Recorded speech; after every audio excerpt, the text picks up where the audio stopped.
First up, for the second time in living memory, there is an election recount crisis in the state of Florida tonight. Just last week, as you'll remember, Republicans Rick Scott and Ron DeSantis defeated Democrats Bill Nelson and Andrew Gillum in the Senate and gubernatorial races there. The results seemed to be conclusive at the time. They were reported on this and every other news channel on election night last Tuesday. And yet, just 6 days later, it is very possible that both those Democrats will win the seats, the ones that just the other day they had lost. How did that happen exactly? Well, thousands of new and uncounted ballots appeared in Florida, mostly in Democratic-leaning counties. And those ballots changed the results sufficiently to trigger a statewide recount. That recount is underway right now. The process so far is not inspiring confidence in the system. President Trump has complained about it, as have plenty of other people, including some journalists and Senator Marco Rubio of Florida.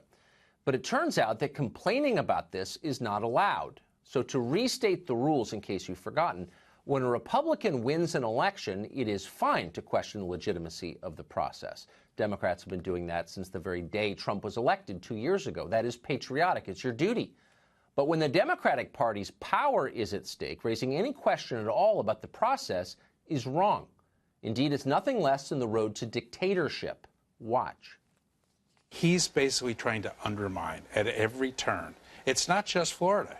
He weighed in on Arizona. He's weighed in on other races. He's undermining the legitimacy of elections. Where he doesn't like the results. Where he doesn't like the results. And that is a hallmark of a failing democracy, of someone moving towards an authoritarian.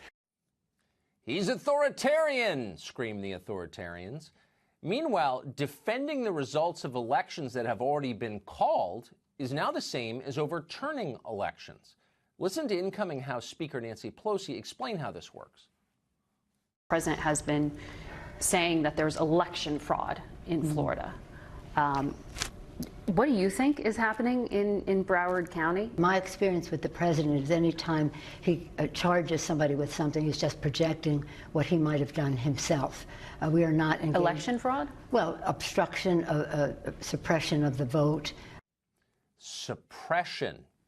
Nancy Pelosi did not use that word accidentally. The term is meant to evoke images of a darker time in American history, a time of night riders and burning crosses, a time very few living Americans remember personally, but that lives in our collective memory. This kind of talk can be politically useful. That's why they do it. That's why it's a theme on the left, in case you haven't noticed.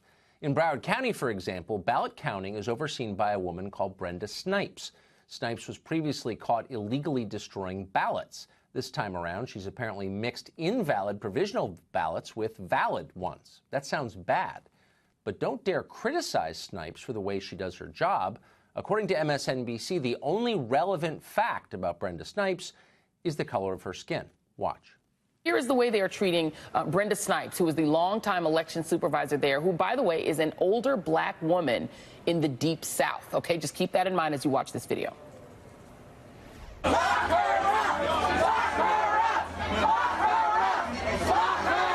if you look at the person, in this case a woman, involved, she has had a horrible history. So in case you're wondering what demagoguery looks like, you just saw it. But why now? Why are they doing this now? Democrats are acting like they've been robbed of power somehow. And yet in elections just last week that all of us saw, Democrats gained power. They retook the House of Representatives after 8 years. They added several governorships. They nearly broke even in the Senate. That was not enough, though. They want more, and they will use any means necessary to get it.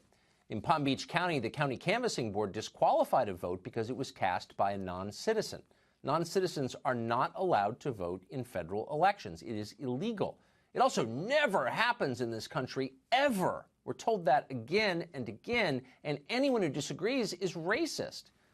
But in this case, it actually did happen. Nobody disputes that. The Democrats' response to this happening?